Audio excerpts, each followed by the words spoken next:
Welcome everybody to another episode of That Early Childhood Nerd. Those of you who are watching the video version, that's Richard showing you his That Early Childhood Nerd t-shirt. And those of you who are listening, Richard just showed everybody his That Early Childhood Nerd t-shirt. Thanks, Richard. And where can people buy them? It's Bonfire. I don't know the link off the top of my head. Wow. But if you go to Bonfire, it's like a fundraising t-shirt thing. You go to Bonfire. Okay, there you Search That Early Childhood Nerd, and that's where they are. Sorry, I didn't know you were going to ask me that. Happening. I could have been prepared. I know the link is in my Instagram bio, so there you can go. find it there. I love my shirt. It's soft and comfortable. They are nice and shirts. Proud to wear it. Yeah. I'm. I will tell you, the eyeglasses logo is a little bit unfortunate for women of certain shapes. Right? God damn it! Stop that. Listeners, you can imagine what's happening. We won't go into detail. Right. So you're also, there's Sam. Sam Balch is here. Hi, Sam. And you will all have figured that that's Richard Cohen. If you're not, if you're listening and not watching. And I'm Heather. And this is the first time I've recorded in a while. And I sort of forgot how it works. And Zoom always throws me now that it makes that announcement that the meeting's being recorded. That was a little scary. Right? So I was not anticipating that. No, it just started that. I don't know if I did something wrong and they felt like they need to keep me in line. I don't know. Someone's been Well, just a reminder, you're the host and Sam and I are guests. That's how we are people that show up. So you're counting on me to keep this rolling. Okay. All right. Well, so actually this is, I hope this is going to be a good conversation. It's one we've been talking about for a long time. But we're going to talk about a book that Exchange Press published just not very long ago. Yep. Can of Worms. Fearless Exchange Press with Toddlers by Nick Terrones. And yes, thank you to Exchange. They were very gracious and generous and gave us all copies of the book so that we can discuss it. Yeah, thank you, Exchange. And thanks to Nick for writing it. Thank you. Yeah, so I just want to say, when I first saw this book, Can of Worms, again, Fearless Conversations with Toddlers, the toddler enthusiast in me was just very excited. Right. It went down a little different path than I was expecting, just based on that Fearless Conversations with Toddlers.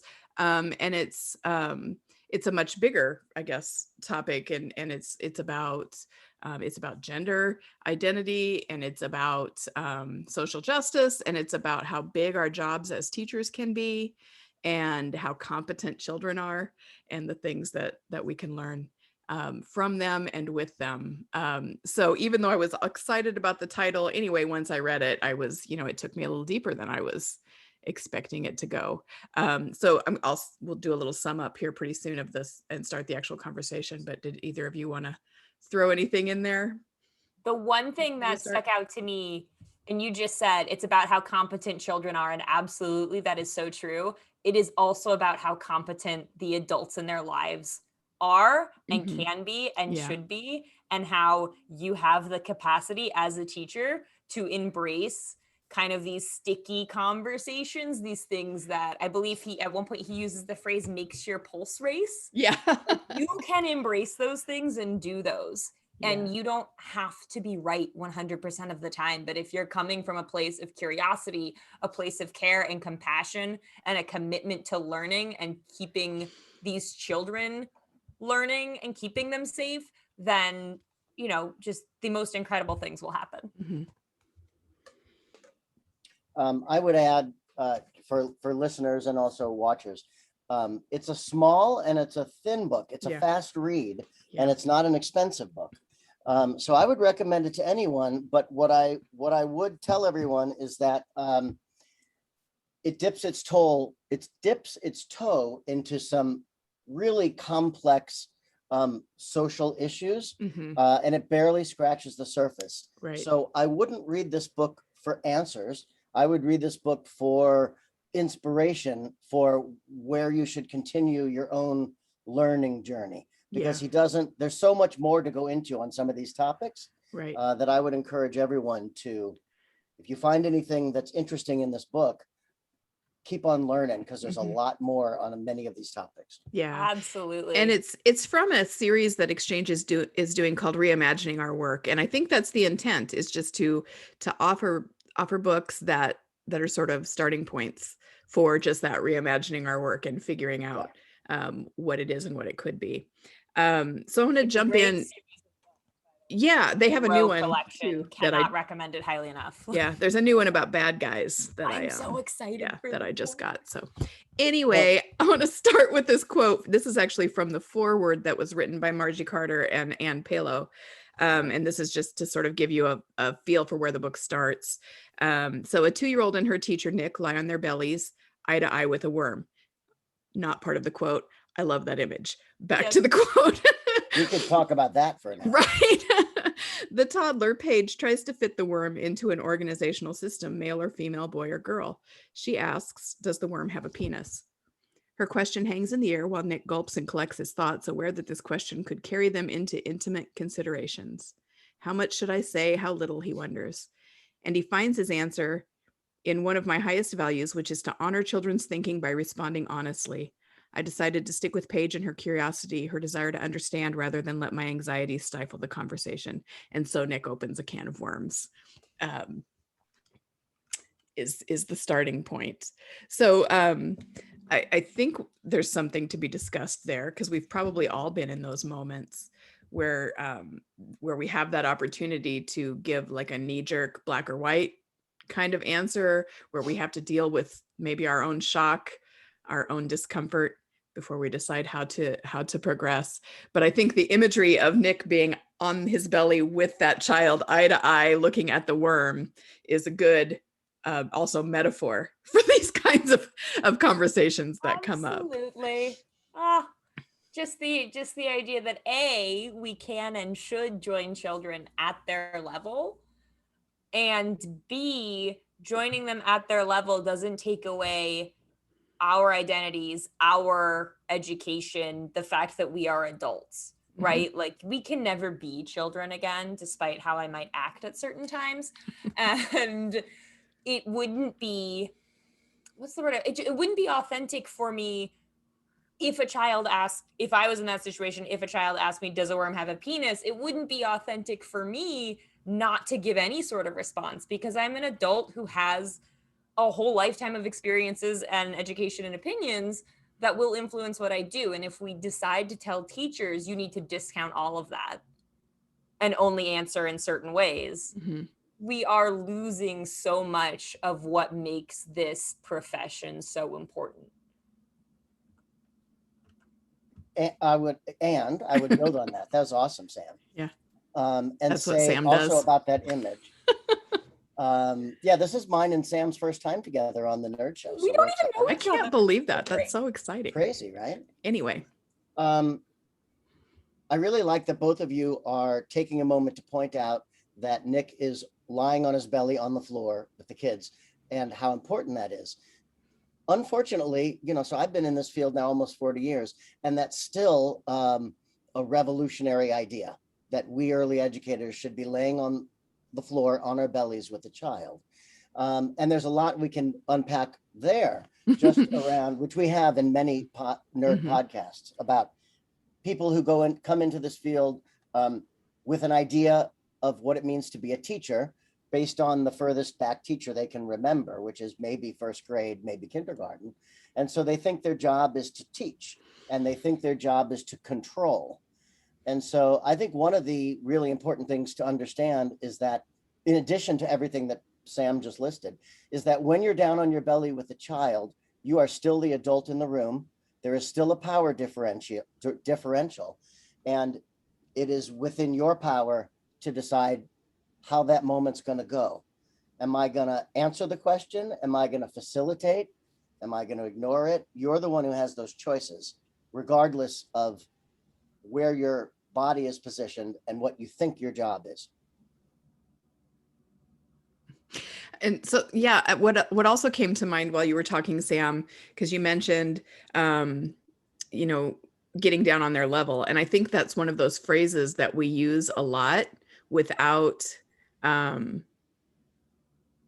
it's just sort of a reflex. It's jargon for our field to get down on a child's level or to meet them at their level. But we start with assumptions about their level that I think Nick really tears apart in this book, where we could say, so Paige is a toddler. So she's what, 1 or 2 years old, probably 2 if she's asking, does the worm have a penis? That's probably more 2-year-old language than 1.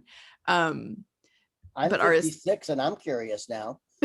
I don't know honestly, what penis is, and now I'm curious. Spoiler, the question's not answered. Not a lot of it. Right. Like even just like the small bits that Nick was using sort of as exposition for the fearless conversations with toddlers. I'm like, wait, do worms have penises? Yeah. Yeah, but kind of, I don't know.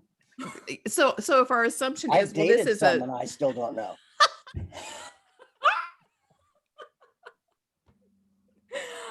We'll never quit, never give up, Richard. The dates didn't go well. That's God. Well, now I don't know at all what I was saying.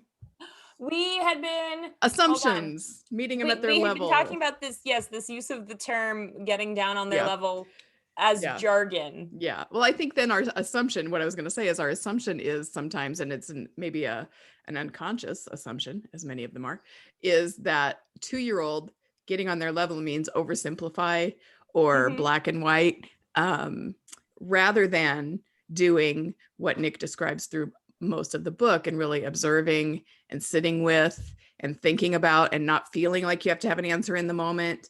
And that's how he decided what Paige's level was. Yeah. After lots of thoughtful reflection and observation and his own sort of body check and emotion check, before he said, oh, toddler level. Okay. So that's a yes or a no kind of an assumption. Yeah. This idea of modeling, not knowing, modeling the fact that the gray area is a really beautiful place to be, modeling how to, and maybe modeling isn't even the right word, because these are just these are actual conversations that are happening. This isn't like practice for real life. This is real life with these children, and just having these conversations with them where it's saying, I'm not really sure. Something I have heard before is XYZ, and I'm not sure if that's totally true. We should find the answer. And what if you do know the answer? Then how do you proceed, Sam? Oh, yes, Sam. Good question. Yes, Sam. I think in the book, Nick does such a. You mentioned this earlier, Richard. Like, a lot of the book goes into topics that, I mean, you could have 3 PhDs about, right? About gender identity, about culture and indigeneity and where you're from. There's a whole, I forget which page and which section, but there's a whole part of the book about this conversation about, I think there's 2 children. There's either 1 or 2 children who have an indigenous background, and there's 1 child who doesn't. And the child who doesn't is now asking about, oh, what's my tribe? Where am I from? And that is a hugely complex topic. And I believe in the book, Nick mentions that he doesn't, he can't say for sure if the child does or doesn't have any indigenous background, but he's pretty sure that they don't. So now he's got the answer, and he's sort of evaluating in his head, okay, what is this child looking for? This child is looking for connection, is looking for identity, not necessarily looking to be named as something, but is looking for a way to connect with peers. So he offers an answer that values and respects the fact he does not know everything about her background, and starts to sort of pivot and say, I've heard the word tribe used to describe a group of people who you're very close to, who you're connected with, like a family, like a classroom. And I think that just struck me so much as such a beautiful way of honoring what the child truly needed in that moment. Because it would have been really easy to say, oh, well, you're not native. You're not indigenous. Right. And not relevant to you. That process that you're describing and that Nick described in the book seems really complex. It seems really scary. But for me, as I thought about it more, I thought, well, what was that child looking for? He was looking for a schema to fit new information into, right? And that should be really basic. So what can we do with that way of thinking, and even the penis question? My schema is boys have a penis and girls don't. And if that's the starting point, What kinds of information do they need? What's the real question in there? Is it really just about anatomy, or is it bigger, deeper than that? But it's a child looking for more information. And it's maybe more helpful for us, more helpful for them if the stance we take in our response is, well, let's just keep exploring it, and not necessarily, here's the fact, put this in your file folder. Right. And we'll move on. Right, because we're not at the bank, right? We're not here to deposit information into the account of children's brains. Yeah, right. Yeah. But there's a lot of people in our field who think that that is exactly their job description. Yeah. Right. The child is supposed to leave their time with me knowing more stuff than when they started with me. Mm-hmm. And as I think the three of us are saying, is that's a deep misunderstanding of the role of the early educator. It might be a decent goal for an elementary school teacher, but in the first 5 years, right, that goal is off. Yeah. So that's one of the quotes that I had dog-eared for today. In chapter 2, he says, in my younger years as an educator, I tried to make things simple for children, thinking this was quote unquote developmentally appropriate, and not considering what children were actually capable of. I thought my role was to give them answers that would make them feel secure. Years later, I now see that my thinking was far too simplistic and did a disservice to children. Isn't that so? What struck me about that, I just thought it was so funny that, and I was the same way, right? When I started in this field, that we think that our job is to make things simple for children and make them digestible, but that is actually too simplistic thinking on our end. We are the ones who are thinking too simply when we do that. It's not the children who, children do not think simply. They think in complex patterns with zero regard for the conventional bounds of society, which is why I'm in this field. So, for us. Also, go ahead. Oh, I was just, again, for us to think that they need it to be simple is in itself far too simple of a thing to do. Right, right. That it needs to be simple implies that the young child is a simple thinker. And as you said, that's also the wrong path to go down. Once you embrace that the child is fully capable and competent for their stage of development, it changes the way you interact with them. But also, in addition to simple and complex, where my mind goes to is there's a I don't know what you call them, a subchapter, a subheading somewhere in this book that says something like living with disequilibrium, right? So that takes me back to my Piaget 101, right? And the spiraling construction of knowledge, in which we go from equilibrium, right? I'm just, not for you guys, I'm repeating it for the listeners, maybe who don't know it, right? So equilibrium, that's that place of safety and security. I understand the world, so I'm okay. And then something else happens to you in life, and you find the pendulum swinging over to, oh, I thought I understood the world, but now something bigger than my understanding just presented itself. Now I'm feeling a little scared because I don't understand it. I'm in disequilibrium, right? And so going back to that idea of early educators thinking they're teachers, they think the goal is equilibrium. Mm-hmm.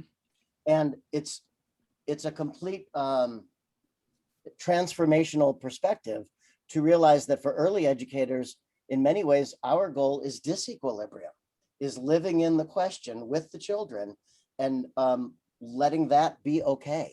Mm-hmm. I want to get living in the question tattooed on my arm.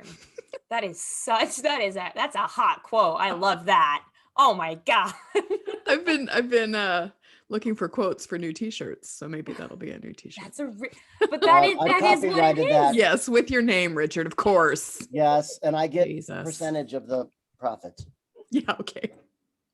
Yeah.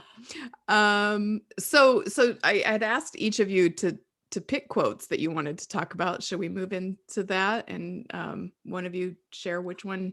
Let's do it. You're bringing to talk about? Towards the end of the book, I believe it's page 80. It's kind of, this is sort of when Nick is kind of summing up the book, its purpose, how it's happening. Oh yeah, it's literally that one. It's also got a great picture. Hello. really delightful picture. Yeah. Anyway, it says, I believe that we as educators have a responsibility to take up children's questions and observations about identity, about self and others, no matter how fast our pulse races. Authentic and responsive education, like authentic and responsive democracy, requires real conversations with real people in real time. Mm-hmm. That's the point of all of this for me. Yeah. And that is living in the question, like Richard said. That's exactly what it is. And that, I think that struck me so much, partly because a few days before I had read it, I typically work in the mornings, but I was subbing in the afternoon. So I was with some teachers that I hadn't worked with before. And the teacher I was working with kind of knew, just sort of like a temporary position, summer break sort of thing. And we were getting to know each other. She's in college, delightful to talk to, delightful with the kids. And I had asked her, is this kind of where you envision yourself? Do you want to be in early care? Do you want to be in education at all? And her response was, no, I really want to do something, that's really important and something that makes a big difference. Oh my God. And when she said that, I wish I could be surprised. really nice person. I was like, okay, this is not about me. Okay, I get it. And she went on to describe how she wants to do social work. I'm like, and that's wonderful. I have nothing against social work. I hope we all succeed. And then I sort of got on my tiny little soapbox and was like, totally hear you. I've been sort of social work adjacent before in some of the schools I've worked in. And I think that's really what led me to early childhood, because this is where I get to use everything I enjoy and everything I feel good at to really make an impact on these first few years and set them up to build a more just and equitable society. Don't really know if she was listening to me at that point. Yeah. But it struck me so much when I read that. It was like, yeah, that is the point of all of this. The point of all this, again, is not being at the bank and depositing the thoughts into the children and then having them, continue to accrue something in their account of knowledge. The point is that we're giving children a place to test being in disequilibrium, to test defending their ideas, to test facing new information and figuring out what to do with it. Mm-hmm.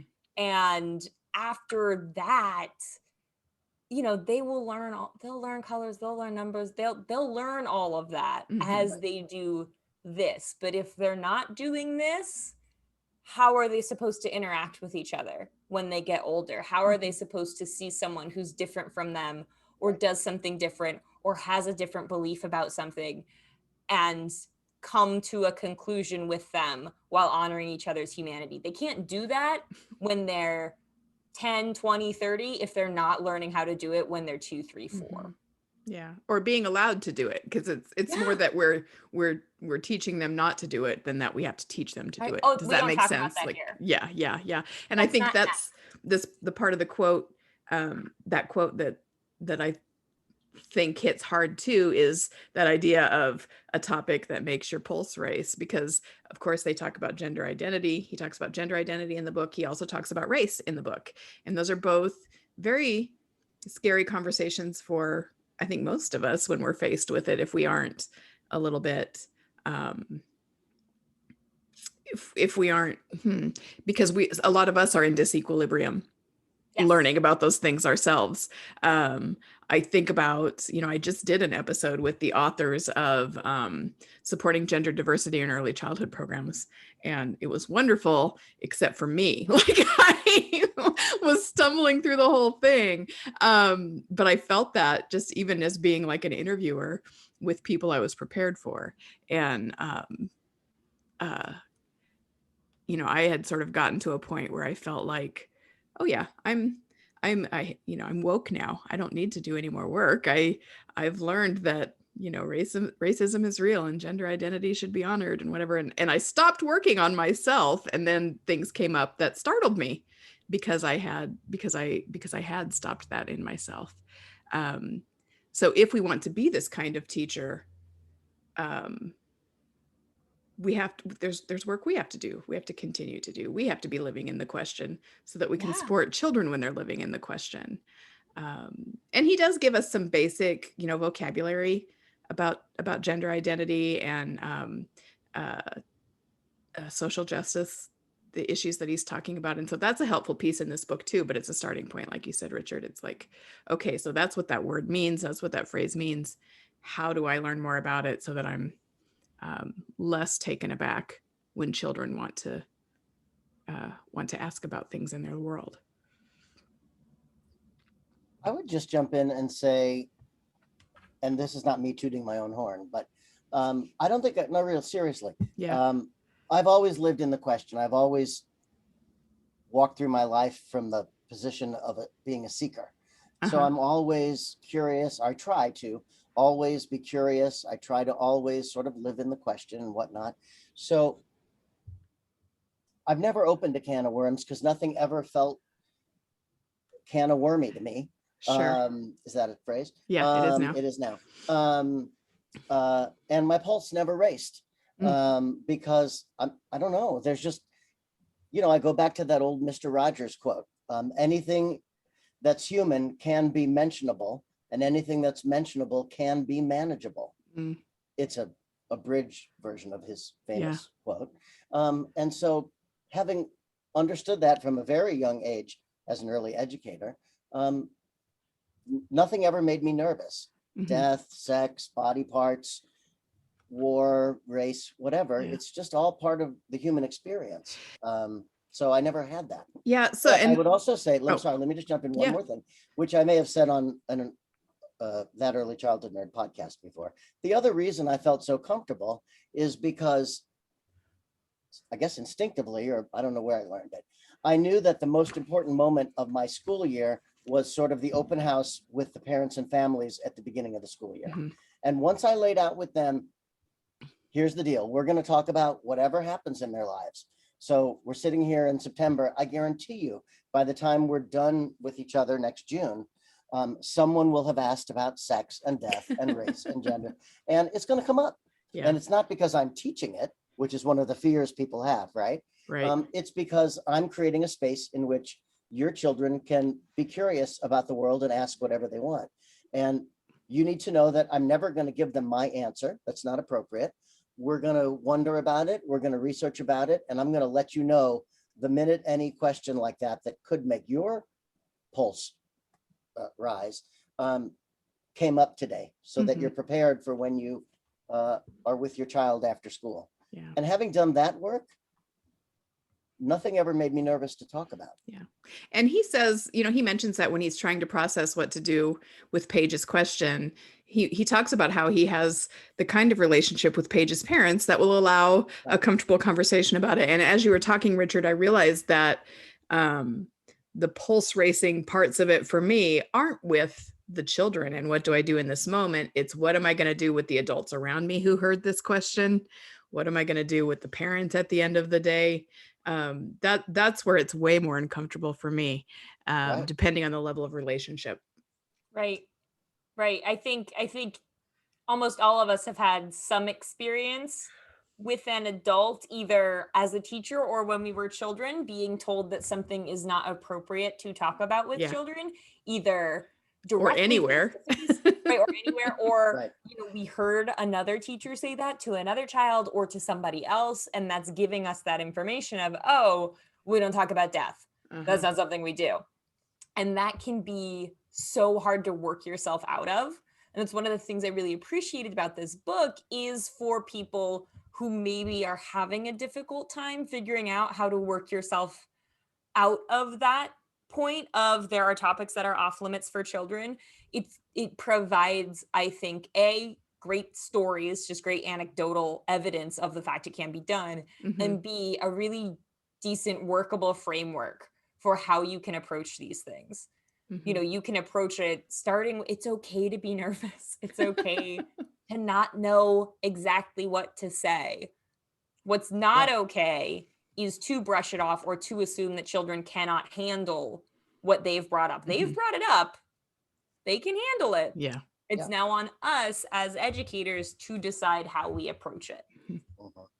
And if we want to go back to, we've gone back to Piaget a couple times in this conversation. If we want to go back to another sort of staple of our developmental knowledge and talk about Erikson and his stage of, shame versus shame versus autonomy versus shame, and initiative versus guilt.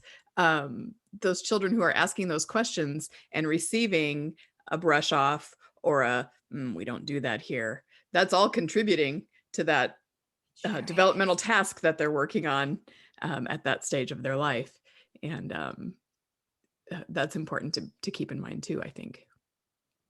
And also, I think as Sam was saying, or what I was thinking as Sam was speaking, is this work we do is so complex and requires, to do it well, requires so many different skills and dispositions and knowledge bases. And most of society does not understand that at all. But one of the pieces, Heather and I are in teacher preparation, meaning community college work. And one of the things that's true there is that the topic of working with parents gets the short shrift. It's really one that there's not enough time spent on that topic. Because as Sam was speaking, I was thinking about how I sort of boasted earlier about how nothing makes me nervous. And that's true. But what's also true is the parents that I'm working with are not like me. And so if I don't want that child to feel a whole lot of shame or doubt for asking that question, not only does how I respond matter, but I also need to be mentoring and supporting the parents who are going to continue that conversation at home and who are freaking out at the thought of it. Yeah. Yeah. I will say, so I am not in teacher preparation. One day I would love to be, but I have been through the preparation program. Yeah.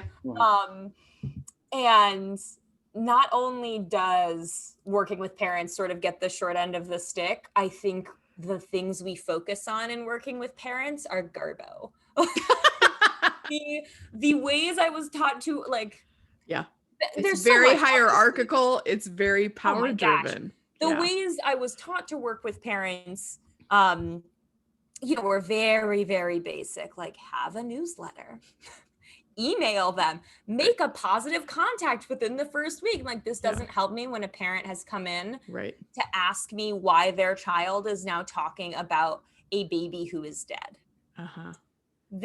That did not prepare me to have that conversation. Now I figured out how to have that conversation because the majority of this work is trial by fire. So you are now in it's drop off and they are asking this question and you are locked in, you have nowhere to go. It is time to have that convo. So if I know that if I had even just one class period devoted to tough conversations with parents, I would have felt my pulse would have raced much less when that happened. When I was 20 years old and I had two parents call me and say, so we're getting a divorce. And I'm like, I'm 20.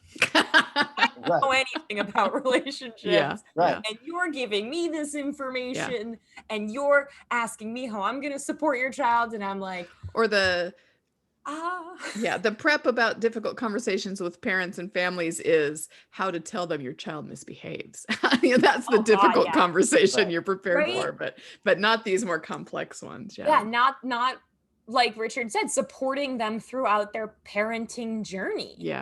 We can wax poetic all day about how it takes a village, but we never actually talk about what that village looks like. That village looks like giving that parent resources when they say my child is now dressing in a certain way and wants us to refer to them in a certain way and we don't know what that's about. Like, hey, here's some information for you. Here's what we'll do at school. You let us know if you need anything else at home. We're going to check in at the end of the week. And doing everything you can to prepare a relationship before that comes up if you can, so that it can be just an authentic, safe conversation and not we see you're failing as a parent. Here's resources to fail less. Right. Yeah. So I want to go back to a word you just used, Heather, because it comes up in a lot of that early childhood nerd podcasts, especially since Carol Garboden Murray's book Illuminating Care came out. We can't have an episode without mentioning that. Thank you. What a hero. So the longer I'm in this field, the more I come to realize, and the longer I'm on this planet, the more I come to realize that the foundation of life, and that's where we work in early childhood, is in the foundational years, is relationships, right? And so I might get some good teacher preparation on probably not, but I might get some preparation on how to build a relationship with a child, but how to build a relationship with those parents, with the understanding that as we're standing there together, I'm getting paid to stand there, and she or he is paying money to stand there.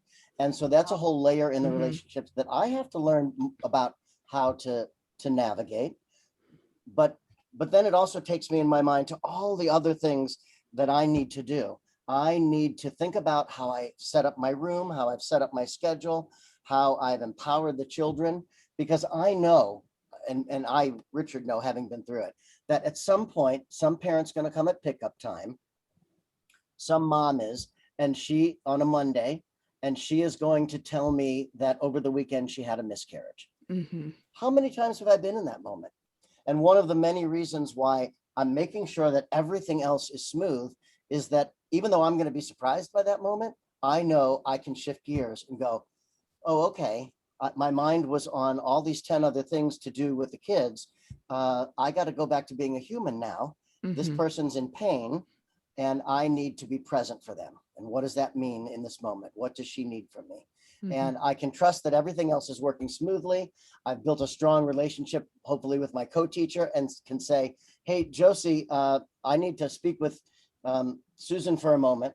Can you watch the kids? And she knows and trusts me, and that part's handled, so that when that moment comes, I can give that person, that woman, my full attention. If she needs a hug, I give her that. If she needs an ear, I give her that.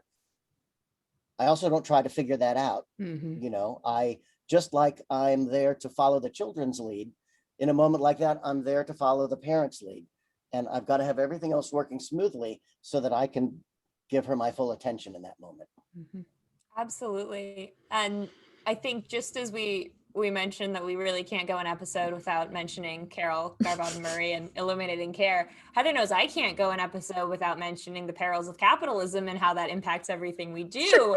And just what you were saying, Richard, like, I think so much of education right now is so based on the fact that we have to be providing this service, and there has to be outcomes, and we have to be doing something and producing something.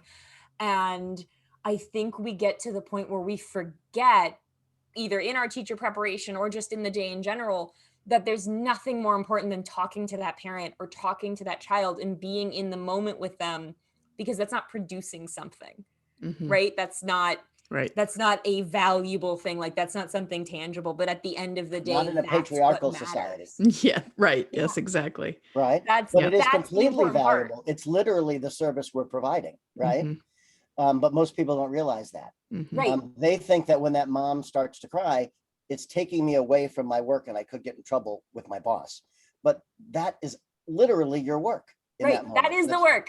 Yep. Is to the be there for that mom. Conversations you have with toddlers is the work. Right. It's not and then part of what I do with directors is to say to them, this is what's going to retain enrollment and create more enrollment, because you're in our field, the best thing you can have is word of mouth. And if that mom comes back and says, I had the most amazing experience at ABC Preschool because that teacher was there for me when I needed her, enrollments go up. So it's a misnomer, whatever, to think that you're not. I'm no fan of capitalism, but if that's the context you're living in, we can make that case. Yeah, please know that what you're doing is absolutely a productive service that provides economic value for your program that you're getting paid by. Yeah. Boom. Sure. Yeah. Boom. So I have no idea how long we've been talking. Because we chit-chatted so much at the beginning. I know, but so what that's leading to is, do we have time for Richard to share his quote? I have time for Richard if Richard has time. It's up to you guys. Yeah. Well, or do you? Heather, Heather knows that if I share my quote, we're going into a 3-part episode. That may be true. Yeah. And she ain't got time for that. I don't actually have a quote. Oh, okay. What I will say is, I'll tell listeners and watchers that before we started recording, Heather mentioned the possibility of recording a part 2 session with some other guests on this book. And I'd love to continue as part of that one, because absolutely. I'd love to talk more about, you mentioned it. Well, let me go back and say, for people considering buying this book, if you are a toddler teacher or a parent with a toddler, this book is not a compendium on how to talk with toddlers, right? Even though that's the subtitle of the book. So don't buy it for that reason.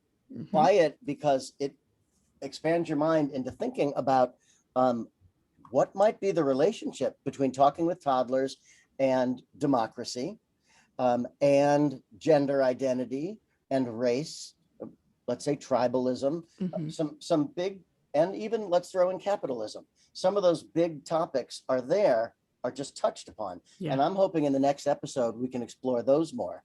Because you mentioned very briefly the gender binary issue. And that was a mind blower in this book for me, because as sort of progressive as I am, Nick reminded me that I can't just say, oh, well, boys have penises and girls have vaginas, so it's that simple. I forget. We're in a world now where that's much more complicated. Should it be more complicated in discussions with 2-year-olds?